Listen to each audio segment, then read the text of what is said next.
अस्सलाम वालेकुम। उम्मीद है आप लोग ठीक हैं, खैरियत से हैं। अल्लाह पाक आपको सलामत रखे, खुश रखे। इसी तरह हंसते मुस्कुराते रहें। इसी तरह अल्लाह पाक आपके चेहरों पर खुशियां बिखेरता रहे। पाकिस्तान सलामत रहे, ता क़यामत रहे, हमेशा रहे। चैनल को सब्सक्राइब करें और बेल आइकन को प्रेस करें। ज़्यादा से ज़्यादा व्हाट्सएप ग्रुप में इसका लिंक शेयर करें और अपनी राय का इजहार ज़रूर करें। सुप्रीम कोर्ट ने इमरान खान साहब को शफा अस्पताल मुंतकिल करने का हुक्म दे दिया है। सुप्रीम कोर्ट ने इमरान खान को अगली समात तक यानी 16 सितंबर तक शफा अस्पताल मुंतकिल करने का हुक्म दे दिया है, जो तकरीबन 1 महीना बनता है। और इमरान खान के मेडिकल के लिए एक बोर्ड बाकायदा तौर पर तश्कील दिया जाएगा। इमरान खान को सख्त सिक्योरिटी में सिक्योरिटी में हस्पताल मुंतकिल किया जाएगा और हस्पताल के बाहर अमन व अमान की सूरत हाल मुतासर नहीं होनी चाहिए और नहीं होगी।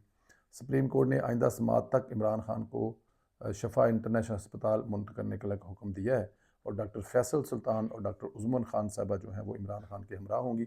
इमरान खान की बहनों ने मुलाकातों और इलाज की सहूलत को सियासत के लिए इस्तेमाल ना होने की यकीन दहानी कराई है। अदालत ने शर्त लगाई है कि हस्पताल के बाहर अगर किसी किस्म का सियासी हजूम लगाया, किसी किस्म की वहाँ पर जलसा करने की कोशिश की, किसी किस्म की वहाँ पर सियासी गुफ्तगू करने की कोशिश की, तो हुकूमत को ये मतलब इसको अगर अदालती जो हुक्म है इसकी खिलाफ वर्जी अगर की गई तो ये हुकूमत को इख्तियार हासिल होगा कि इमरान खान को दोबारा वापस जेल वहाँ पर शिफ्ट कर दिया जाएगा। ये बड़ी लॉजिकली सी बात है। पहली बात तो ये है कि खान साहब को अगर वाकई इलाज की ज़रूरत है तो उनको अस्पताल ज़रूर मुंतकिल करना चाहिए।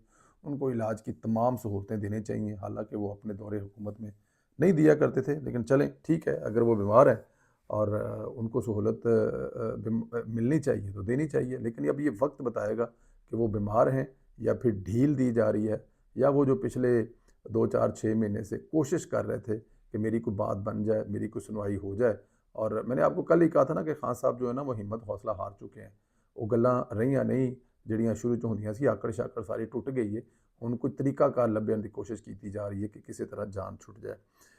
ये अगर आपको याद हो तो इमरान खान साहब और उनकी पार्टी वाले वही लोग हैं जो दूसरों की बीमारी का मजाक उड़ाया करते थे। आपको बेगम कुलसूम नवाज साहिबा की बीमारी पर इनके वो लतीफ़े, इनकी वो बातें और इनको वो सब याद होगा कि अंदर पिज़्ज़ा पार्टियाँ चल रही है। बेगम कुलसूम नवाज साहबा की बीमारी कोई इलेक्शन के लिए इस्तेमाल करा जा रहा है। वो मतलब कि अंदर चंगी भली है। इन लोगों ने अपने पीटीआई के जेली वर्कर डॉक्टर बनाकर अंदर भेजने की कोशिश की। जिस किस्म की ये ज़ुबान इस्तेमाल किया करते थे, फिर मियाँ मोहम्मद नवाज शरीफ साहब की प्लेटलेस पे जिस किस्म की इन्होंने बातें की, जिस किस्म के लतीफ़े घड़े, आज ये हो नहीं सकता कि अपना थूका हुआ ये ना चाटें। ये ना कभी पहले हुआ है ना अब होगा। खैर, दुनिया जो है वो मकाफात अमल से भरी पड़ी है। कल तक अस्पताल में जाने वाले को डील करार देने वाले उम्मीद है कि आज इसको भी डील ही समझेंगे, क्योंकि जो जेल से अस्पताल जाता है वो डील की सूरत में जाता है। तो अगर खान साहब जो हैं इस वक्त जेल से अस्पताल जा रहे हैं तो मेरे ख्याल में यकीनन ये डील होगी। और अगर ये डील पाकिस्तान तहरीक इंसाफ ने की है तो थूका हुआ चाटा है। खैर, मेडिकल में जो रिपोर्ट जमा करवाई गई थी उसके मुताबिक इमरान खान साहब को कोई ऐसा कोई ख़ास कोई प्रॉब्लम नहीं था। ज़हनी दबाव का शिकार ज़ाहिर है बंदा होता है, और वो जब जेल में रहेगा, जो दुनिया का बादशाह बनने के लिए निकला हो, वज़ीर-ए-आज़म रहा हो और उन्होंने कभी ऐसी सख्तियाँ बर्दाश्त भी ना की हों, प्ले बॉय वाली ज़िंदगी गुजरी हो, तो ज़हनी दबाव का शिकार होगा। ब्लड प्रेशर जो है वो अब इस उम्र में जो ज़ाहिर है आगे पीछे होने ही होने हैं, उसके अलावा तो कोई चारा नहीं है। बट एनी हाउ, खान साहब जो हैं वो अपना थूका हुआ फिर चाट रहे हैं। और उनके जो अब यहाँ पे एक चीज़ और भी है, वो यूट्यूबर बल्कि वो सोशल मीडिया एक्टिविस्ट है। वो इमरान खान साहब के पार्टी के लोग जो दूसरों की बीमारी का मजाक उड़ाया करते थे, अब यहाँ पर क्या करेंगे? जो दूसरों की बीमारी को डील समझते थे वो अब इस पर क्या कहेंगे? तो जो समझते थे कि जब अस्पताल बंदा जाता है तो वो बीमार नहीं होता बल्कि डील करके जाता है, मेरे ख्याल में आज उनको ये बात माननी पड़ेगी कि इमरान खान साहब ने डील कर ली है। पाकिस्तान में समंदर किनारे ने हाइड्रोकार्बन प्ले आला मेयार की गैस की पहली कामयाब दरियाफ्त हुई है। पाकिस्तान पेट्रोलियम लिमिटेड, जिसे पीपीएल के एलामिया के मुताबिक इसने ज़िला सजावल सिंध में वाक़ अपने ऑपरेटेड सरानी ब्लॉक के दरियाई कुएं में डॉल्फिन से गैस की एक मुनफरद और अहम दरियाफ्त की है। ये जुरासिक दौर के लोअर इंडस बेसन की चलतन फार्मेशन से हाइड्रोकार्बन की सबसे पहली दरियाफ्त है। पीपीएल ने कहा है कि इस दरियाफ्त से पेट्रोलियम सिस्टम की मौजूदगी साबित होगी। इससे खुश्की के दलदली इलाके और इसके मुमकिन कम गहरे समंदरी तूसी इलाकों में एक नया मतलब कि वो खुलेगा, जिससे इंशाअल्लाह ताला पाकिस्तान को फ़ायदा होगा। अच्छी खबर है। इब्तदाई मराहल में आगे जाकर अगर ऐसी कोई बात बनती है तो डेफिनेट पाकिस्तान के लिए एक बेहतरीन ख़बर होगी, पाकिस्तान की आवाम के लिए, पाकिस्तान की मईशत के लिए एक बेहतरीन ख़बर हो सकती है। भारत मार का हक में अपनी शिकस्त तस्लीम करने और भूलने को तैयार नहीं है। भूल नहीं पा रहा कि अब तक ऑपरेशन संदूर में ही उलझा हुआ है। अब एक और डॉक्यूमेंट्री जारी करके हकायक मसा कर रहा है। पाक फ़ौज के शोबा तलकात ISPR ने कहा है कि नाम नहाद ऑपरेशन संदूर पर भारतीय डॉक्यूमेंट्री हकायक मसा करने की कोशिश की है।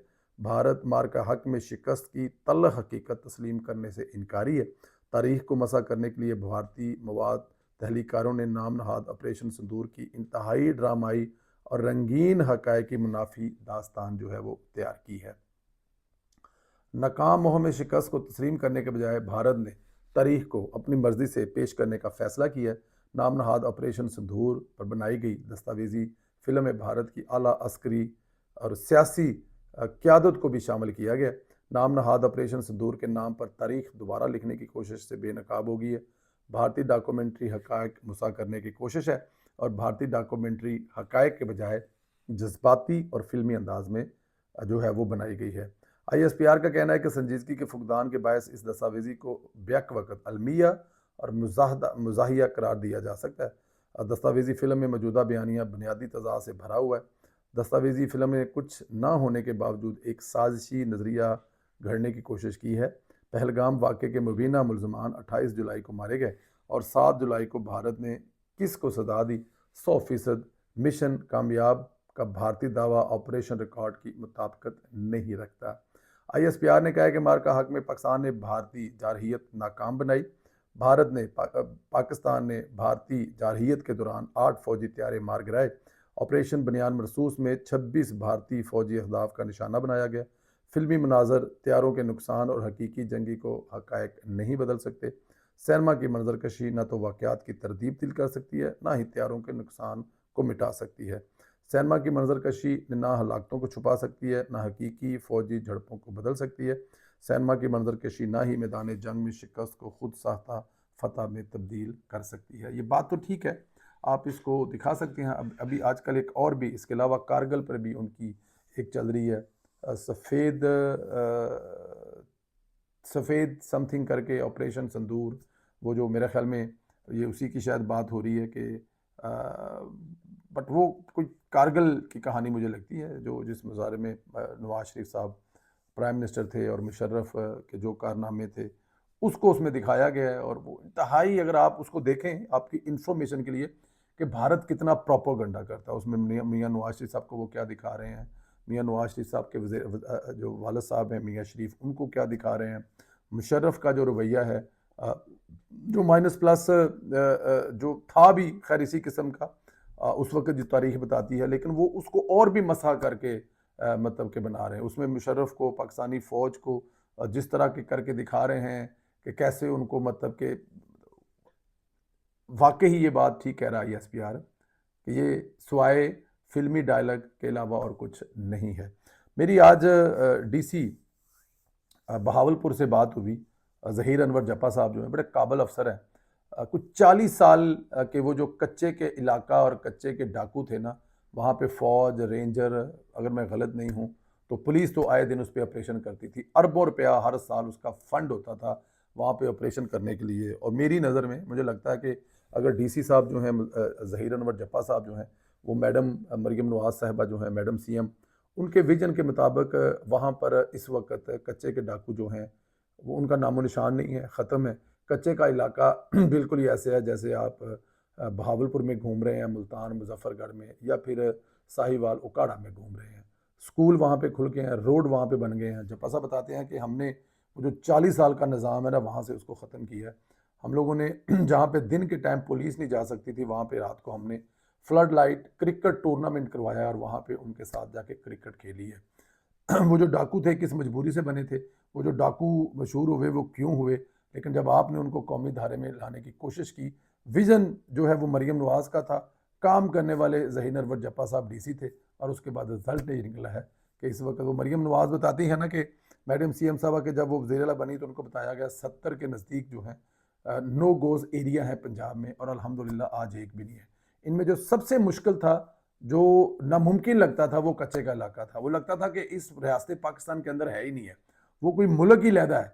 अल्हम्दुलिल्लाह वो ज़हीर अनवर जप्पा साहब और ज़ाहिर है पंजाब पुलिस और वो तमाम काबिल ऑफिसर जिनका साथ है, और ऑफ कोर्स इसमें सारा क्रेडिट मरीम नवाज शरीफ साहब को जाती है, जिन्होंने ये सारा कुछ करने के लिए ज़ाहिर है आपको फंड करना पड़ता है, साथ खड़ा होना पड़ता है, अफसरों को हौसला देना पड़ता है, हिम्मत देनी पड़ती है, और उसके बाद रिजल्ट ऐसे निकलते हैं। एक और बड़ी इस वक्त जो मैं देख रहा हूँ, बहुत सारे जो इलाकों में ऐसे लोग थे जो मियाँ मोहम्मद नवाज शरीफ साहब ने अपने पहले वजारत उज़्मा के दौर में सिंध किया था, हारियों को ज़मीनें दी थी। यहाँ पर मरीम नवाज साहबा ने जो 5-5 एकड़ ज़मीन जो है वो, और उसके साथ हर एकड़ पे कुछ 1 लाख रुपया भी दिया ताकि उस काश्त किया जा सके, पहली फसल जो है वो उठाई जा सके, और वो मरीम नवाज की तरफ से एक लीज पर 10 साल और 15 साल और 20 साल के कॉन्ट्रैक्ट है।